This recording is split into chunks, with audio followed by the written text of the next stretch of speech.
তোমালোকে এইদৰে ভিডিঅ'টো এটা লাইক কৰি দিবা, চেনেলটো সাবস্ক্ৰাইব কৰিবা আৰু কমেন্ট বক্সত ক্লিক কৰি এটা কমেন্ট কৰিবা। মৰমৰ ছাত্ৰ-ছাত্ৰীসকল, পোনপ্ৰথমে মোৰ ইউটিউব চেনেলটোলৈ তোমালোক সকলোকে স্বাগতম জনাইছোঁ। আজি মই তোমালোকলৈ লৈ আহিছোঁ ক্লাছ 6 হিন্দীৰ 7 নম্বৰ পাঠ গাঁও কি চেৰ এই পাঠটিৰ প্ৰশ্ন উত্তৰকেইটা। গতিকে তোমালোকে ভিডিঅ'টো আৰম্ভণিৰ পৰা একেবাৰে শেষলৈকে চাই থাকিবা আৰু প্ৰশ্ন উত্তৰকেইটা লিখি ল'বা। ঠিক আছে, ইয়াৰ পৰা আৰম্ভ হৈছে তোমালোকৰ অভ্যাস মালা। ঠিক আছে, তোমালোকক 1 নম্বৰ দিছে আও বাতে কৰে। ক'ত আছে छुट्टियों में तुम लोग क्या क्या करते हो, অর্থাৎ বন্ধ সময়ত তোমালোকে কি কৰা। নেক্সট আছে मीठे खट्टे कड़वे फलों के नाम बताओ, তোমালোকক মিঠা টেঙা আৰু তিতা ফলৰ নাম ক'বলৈ দিছে। নেক্সট আছে किसे पकाकर और किसे कच्चा खाया जाता है। आओ समूह में चर्चा करे। তলত তোমালোকক কিছুমান শাক পাচলিৰ নাম দিছে। এই শাক পাচলিবিলাকৰ কোনবিলাকক কেঁচা খোৱা হয় আৰু কোনবিলাকক ৰান্ধি খোৱা হয় তোমালোকক আলোচনা কৰিবলৈ দিছে। বেঙ্গন, ফুলকবি, গাজৰ, मूली, आलू, टमाटर, मिर्च, धनिया, करेला, खीरा, भिंडी, पालक। ঠিক আছে, তো বলা আমি এইটোৰ পৰা আৰম্ভ কৰোঁ। ক'ত তোমালোকক কি সুধিছে? তোমালোকক সুধিছে छुट्टियों में तुम लोग क्या क्या करते हो, অৰ্থাৎ বন্ধৰ সময়ত তোমালোকে কি কৰা। বন্ধৰ সময়ত তোমালোকে কি কৰা সেই কথাবিলাক এই প্ৰশ্নটিৰ উত্তৰত লিখিবা। মই লিখিছোঁ छुट्टियों में हम अपने रिश्तेदारों के यहाँ घूमने जाते हैं और कई नई नई जगह के भ्रमण भी करते हैं। ঠিক আছে, অৰ্থাৎ বন্ধৰ সময়ত আমি আমাৰ সম্পৰ্কীয় লোকসকলৰ ঘৰলৈ ঘূৰিবলৈ যাওঁ আৰু বেলেগ নতুন নতুন জেগাও ভ্ৰমণ কৰিবলৈ যাওঁ। ঠিক আছে, তো তোমালোকে লিখিবা উত্তৰটো ধুনীয়াকৈ। তাৰপিছত খ তোমালোকক দিছে मीठे खट्टे कड़वे फलों के नाम बताओ, তোমালোকক মিঠা টেঙা আৰু তিতা ফলৰ নাম ক'বলৈ দিছে। তো তোমালোকে এইদৰে উত্তৰটো লিখিবা মিঠে ফল, অৰ্থাৎ ইয়াত মিঠা ফল দুটাৰ নাম লিখা হৈছে আম, লিচি। ঠিক আছে, তোমালোকে বেলেগ ফলৰো নাম লিখিব পাৰা। ঠিক আছে, নেক্সট আছে খট্টে ফল, অৰ্থাৎ টেঙা ফলৰ নাম লিখিব লাগে। খট্টে ফল নিম্বু, ইমলি, জলফাই। ঠিক আছে, সেইবিলাকৰো নাম লিখিব পাৰা। নেক্সট আছে কড়ৱে ফল, বাদাম, কদু। ঠিক আছে, এইদৰে তোমালোকে ধুনীয়াকৈ ছেকেণ্ড কুৱেশ্যনটোৰ আনচাৰ লিখি ল'বা। তাৰপিছত তোমালোকক গত কৈছে किसे पकाकर और किसे कच्चा खाया जाता है, आओ समूह में चर्चा करें। ঠিক আছে, ইয়াত যিকেইটা শাক পাচলিৰ নাম দিয়া আছে এইবিলাকৰ কোনকেইটা কেঁচা খোৱা হয় আৰু কোনকেইটাক ৰান্ধি খোৱা হয় তোমালোকক চৰ্চা কৰিবলৈ দিছে। তো তোমালোকে এইদৰে লিখিবা पकाकर खाने वाले सब्जियों के नाम, অৰ্থাৎ ৰান্ধি খোৱা বস্তুবিলাকৰ নাম। ঠিক আছে, বেঙ্গন, ফুলকবি, ভিন্ডি, পালক, কৰেলা, আলু। ঠিক আছে, এইবিলাক শাক পাচলি কি কৰা হয় ৰান্ধি খোৱা হয়। ঠিক আছে, কচ্চা খানে वाले सब्जी के नाम, আৰু ইয়াত যিকেইটা চব্জিৰ নাম দিয়া আছে এইবিলাকক কেঁচা খোৱা হয় বা আমি ৰান্ধিও খাব পাৰি। গাজৰ, টমাटर, मूली, মিৰ্চ, ধনিয়া, খীৰা, এইবিলাকক আমি কেঁচা খাব পাৰি হয়নে, আৰু ৰান্ধিও খাব পাৰি। গতিকে এইকেইটাৰ নাম তোমালোকে ইয়াত লিখিবা कच्चा खाने वाले सब्जी के नाम ইয়াত লিখিবা। ঠিক আছে, নেক্সট আছে 2 নম্বৰ। 2 নম্বৰত তোমালোকক দিছে सर्दी और गर्मी के मौसमों में क्या क्या खेती होती है, आओ लिखे। ঠিক আছে, তোমালোকক কৈছে শীতকালত আৰু গৰম কালত কি খেতি হয় আহা লিখো। তো তোমালোকক শীতকালত কি খেতি হয় আৰু গৰম কালত কি খেতি হয় লিখিবলৈ দিছে। তো ইয়াত আছে सर्दी में, অৰ্থাৎ শীতকালত কি খেতি হয়, পালক খেতি হয়, ধনিয়া খেতি হয়, ফুলকবি খেতি হয়, টমাটৰ খেতি হয়, গাজৰৰ খেতি হয় হয়নে, আৰু সৰচু অৰ্থাৎ সৰিয়হৰ খেতি হয়। নেক্সট আছে গৰমি মে, অৰ্থাৎ গৰমত কৰেলা, জিকা, খীৰা, ভিন্ডি, দান, পুদিনা, তিল। ঠিক আছে, গৰম কালত এইবিলাকৰ খেতি হয়। এতিয়া তিনি চোৱা তোমালোকক তিনি দিছে আও পেহচানে और নাম লিখে ইয়াত তোমালোকক কিছুমান ছবি দিছে এই ছবিবিলাকক তোমালোকক হেৰি কৰিবলৈ দিছে চিনিবলৈ দিছে আৰু এই ছবিবিলাকত যিবিলাক হেৰি আছে চব্জি আছে চব্জিবিলাকৰ নাম লিখিবলৈ দিছে ঠিক আছে এটো কি হয় এটো লকি হয় হয়নে এটো কি হয় এটো খিৰা হয় হয়নে এটো কি হয় এটো ফুলকবি হয় অৰ্থাৎ ফুলকবি নেক্সট আছে करेला एटू करेला হয় হয়নে নেক্সট আছে ভিন্ডি এটু ভিন্ডি হয় হয়নে তোমালোকে চাবা কিতাবত খালি জায়গা আছে ঠিক আছে খালি বক্স আছে তোমালোকে খালি বক্সত কাট পেন্সিলেৰে ধুনিয়াকৈ লিখিবা নেক্সট আছে বেঙ্গন এটু বেঙেনা হয় হয়নে নেক্সট আছে গাজৰ এটু গাজৰ হয় নেক্সট আছে টমাटर তাৰপিছত কিছুমান ফলৰ নাম দিছে তোমালোকক আৰু তলত এটা এটা কৈ বক্স দি আছে বক্সত ফলবিলাকৰ নাম লিখিব লাগে এবিলাক কি ফল হয় কেলা হয় হয়নে অৰ্থাৎ কলা হয় ইয়াত চোৱা কেলা বুলি লিখা আছে অৰ্থাৎ কলা এবিলাক কি ফল হয় লেচু হয় হয়নে গতিকে তোমালোকে হিন্দীত লিচি বুলি লিখিবা নেক্সট আছে কমলা হিন্দীত কি হ'ব সন্তৰা নেক্সট আছে নাৰিকল হিন্দীত কি হ'ব নাৰিয়ল তোমালোকে বক্সত নাৰিয়ল বুলি লিখিবা নেক্সট আছে এই ফলটো এটো কি ফল হয় নেমু টেঙা হয় হয়নে তোমালোকে হিন্দীত নিম্বু বুলি লিখিবা নেক্সট আছে আম নেক্সট আছে তাম্বুল নেক্সট আছে পপিতা ওকে তো এটা তোমালোকে ধুনিয়াকৈ এবিলাক লিখি লবা তোমালোকক 4 নম্বৰত দিছে পূৰ্ণ বাক্য মে উত্তৰ দিও অৰ্থাৎ তোমালোকক তলদিয়া প্ৰশ্নকেইটাৰ উত্তৰ সম্পূৰ্ণ বাক্যত দিবলৈ দিছে ঠিক আছে মানে কমপ্লিট সেন্টেন্সত দিবলৈ দিছে সোয়া কত আছে पीले पीले रंग के फूल किस खेत के है ঠিক আছে অর্থাৎ হালদিয়া ৰঙৰ ফুল কি খেতিৰ হয় উত্তৰত লিখিবা पीले पीले रंग के फूल सरसों के खेत के है ঠিক আছে नेक्स्ट আছে খ কত আছে केले का बड़ा बाजार कहाँ है उत्तर लिखिबा केले का बड़ा बाजार दरंगिरी में है ঠিক আছে অৰ্থাৎ কলৰ ডাঙৰ বজাৰ দৰংগিৰি আছে তাৰপিছত তোমালোকক গত কৈছে যে পাঁচ সাগু के नाम लिखो অৰ্থাৎ তোমালোকক পাঁচটা শাকৰ নাম লিখিবলৈ দিছে उत्तर लिखिबा पांच सागों के नाम है पालक धनिया राई पुदीना और चुलाई ठीक है ये लिखिबा पालक धनिया राई पुदीना और चोलाई ठीक है नेक्स्ट है गो मिट्टी के अंदर होने वाली 5 सब्जियों के नाम लिखो অৰ্থাৎ মাটিৰ তলত হোৱা তোমালোকক 5টা সবজিৰ নাম লিখিবলৈ দিছে ঠিক আছে মাটিৰ তলত কি হয় মাটিৰ তলত মূলা হয় গাজৰ হয় সালগুম হয় आलू হয় হয়নে तो उत्तर दी তোমালোকে লিখিবা मिट्टी के अंदर होने वाली 5 सब्जियों के नाम है आलू गाजर मूली शलगम और चुकंदर ठीक है नेक्स्ट है लताओं में होने वाली 4 सब्जियों के नाम लिखो অৰ্থাৎ তোমালোকক 4টা লতা জাতীয় সবজিৰ নাম লিখিবলৈ দিছে उत्तर তোমালোকে লিখিবা लताओं में होने वाली 4 सब्जियों के नाम है खीरा लौकी करेला और कद्दू कद्दू माने लाव ठीक আছে যেনেকৈ নেকি ৰঙা লাও नेक्स्ट 5 নম্বৰ তোমালোকক দিছে বাক্য বনাও তোমালোকক কেইটামান শব্দ দিছে আৰু এই শব্দবিলাকৰে বাক্য বনাবলৈ দিছে যেনেকৈ নেকি বগিচা मैदान বাজাৰ মৌসম গাঁও সূৰজ ছুটি চহৰ ঠিক আছে এবিলাকৰে বাক্য বনাব লাগে একেবাৰে সহজ হয় বাক্য বনোৱা তোমালোকে এই বাক্যকেইটা বনাবা बगीचा मेरा पिताजी बगीचा में काम करता है ठीक है অর্থাৎ মোৰ দেউতাই বাগিচাত কাম কৰে नेक्स्ट है मेरा बड़ा भाई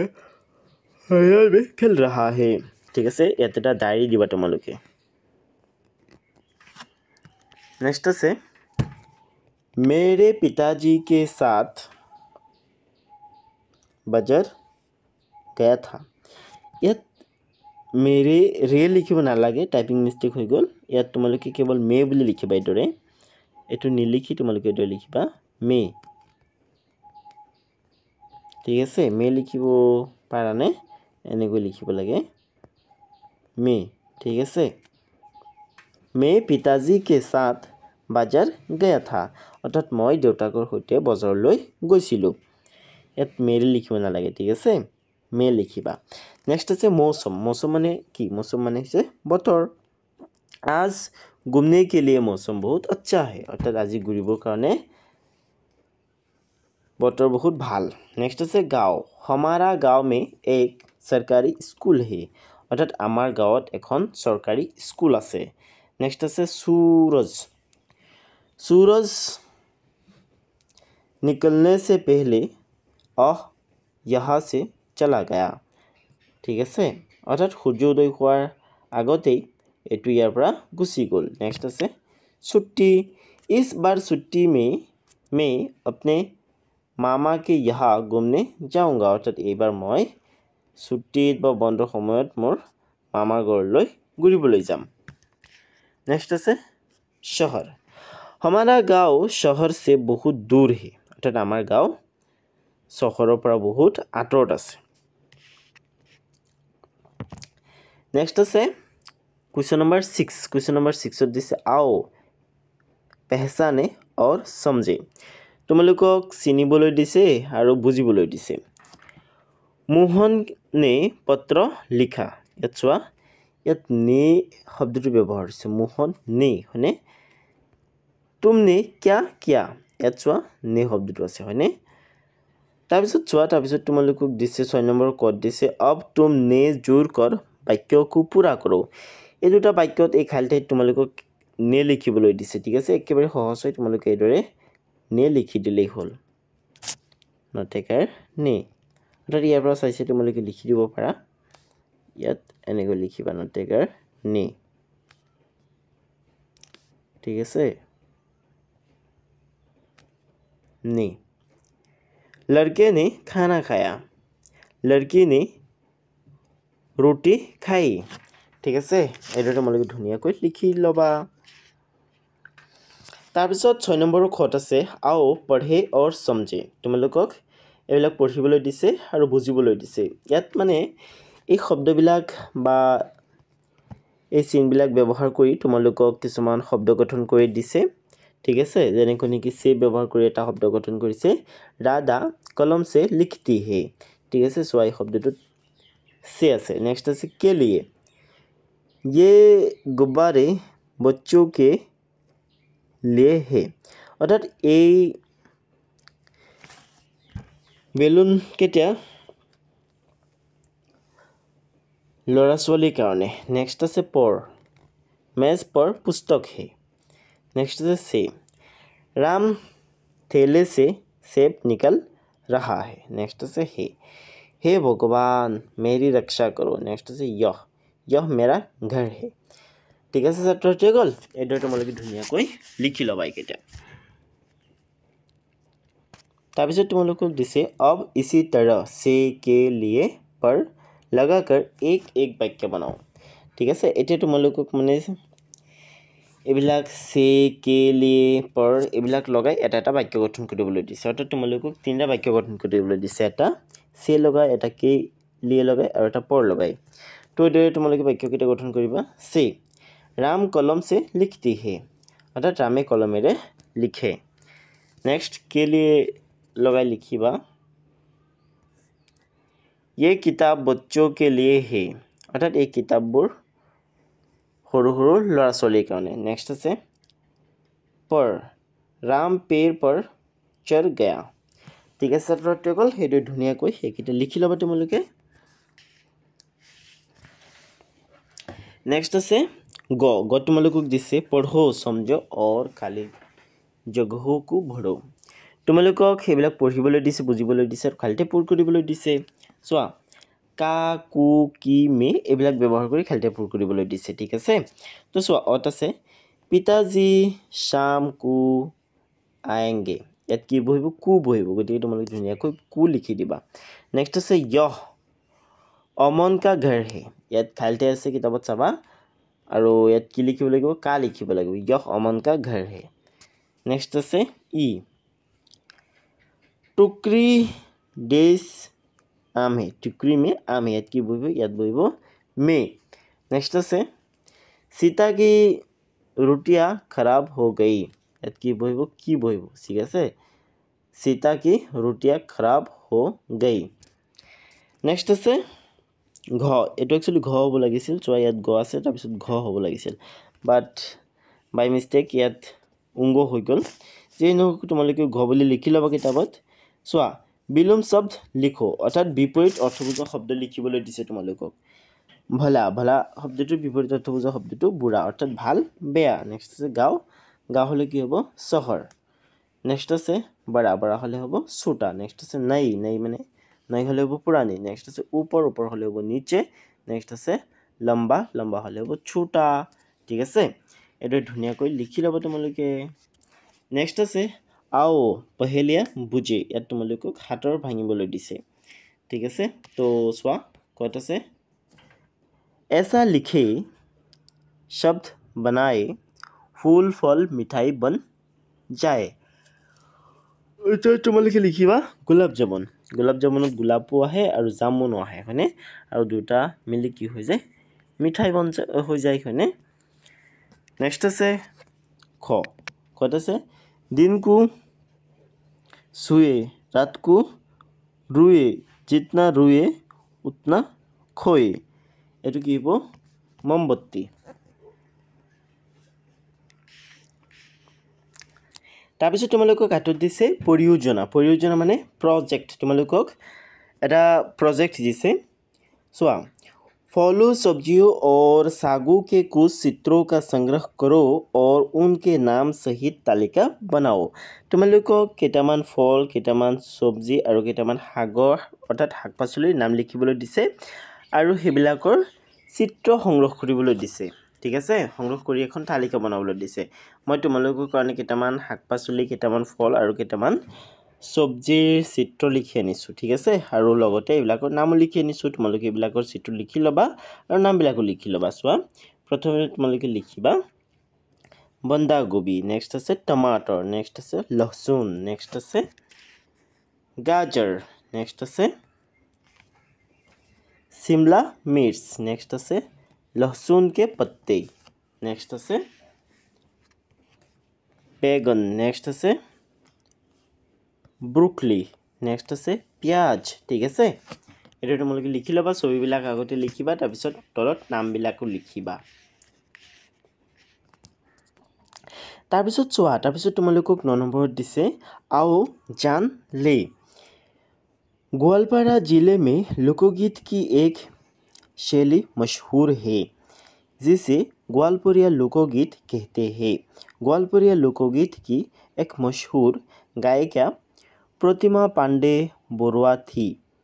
नीचे एक ग्वालपरिया लोकगीत दिया गया है इसे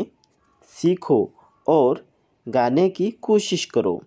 या তোমালোকক এটা গোৱালপৰীয়া লোকগীত দিছে আৰু লোকগীতটো গাবলৈ দিছে আৰু শিকিবলৈ দিছে ঠিক আছে আৰে দান্তাল হাতীৰ মাহুত্ৰী দেশের মাহুত চলিয়া যায় নারীর মন মোর পুরিয়া রয়রে মাও চাল্লং বাপো চাল্লং ববের বাড়ি গোয়ালপাড়া সারিয়া আসলং রে সখী অল্প বয়সের নারী চম্পা ফুলের ডালে ডালে কাজল বুমুরা ওড়ে জি নারীর পুরুষ নাইরে তার রূপে কি কাম করে ঠিক আছে এইটো এটা গোৱালপৰীয়া লোকগীত হয় তাৰপিছত তোমালোকক কৈছে इस प्रकार के और गीत खोजो और गाने की कोशिश करो তো এনেকুৱা তোমালোকক আৰু লোকগীত সংগ্ৰহ কৰিবলৈ দিছে আৰু গাবলৈ চেষ্টা কৰিবলৈ দিছে ঠিক আছে তাৰপিছত আছে দহত দিছে आओ पाठ में आए कुछ शब्दों के अर्थ जाने ঠিক আছে তো ইয়াত তোমালোকক মানে পাঠত ব্যৱহাৰ হোৱা কিছুমান শব্দ দিছে আৰু শব্দবিলাকৰ অৰ্থ দি দিছে शेर মানে সফৰ বা ভ্ৰমণ ঠিক আছে গাঁও কি शेर অৰ্থাৎ গাঁৱৰ ভ্ৰমণ বা গাঁৱৰ সফৰ ঠিক আছে নেক্সট আছে জৰুৰত মানে আৱশ্যকতা বা প্ৰয়োজন নেক্সট আছে ফসল মানে খেত কি पैदावार नेक्स्ट আছে प्रसिद्ध विख्यात मशहूर नेक्स्ट আছে ঠিলা মানে ছুটি पहाड़ी नेक्स्ट আছে दलान दलान মানে দলা হোৱা भूखंड नेक्स्ट আছে संतरा संतरा মানে नारंगी नेक्स्ट আছে निर्यात निर्यात মানে विदेशों में सामग्री भेजना नेक्स्ट আছে सर्दी सर्दी মানে जारा বা ठंडक বা ঠান্ডা ঠিক আছে অসমীয়াত ঠান্ডা বুলি কওঁ আমি মৌসুম মৌসুম মানে জলবায়ু নেক্সট আছে बगीचा बगीचा মানে বাগ অর্থাৎ বাগিচা নেক্সট আছে কাফি কাফি মানে পৰ্যাপ্ত ঠিক আছে তো মৰমৰ ছাত্ৰ ছাত্ৰীসকল সেইটোৱে তোমালোকে এইবিলাক লিখি ল'বা আৰু পঢ়ি একেবাৰে মুখস্থ কৰি পেলাবা ঠিক আছে আৰু তোমালোকে এই ভিডিঅ'টো চোৱাৰ পিছত প্লেলিষ্টলৈ যাবা প্লেলিষ্টত গ'লে তোমালোকে ক্লাছ 6ৰ বিজ্ঞান অসমীয়া ইংৰাজী হিন্দী গোটেইকেইটা কিতাপৰ গোটেইকেইটা পাঠৰ ভিডিঅ' পাই যাবা আজি ভিডিঅ'টো ইমানে আছিলে আজি ভিডিঅ'টো চোৱাৰ বাবে ধন্যবাদ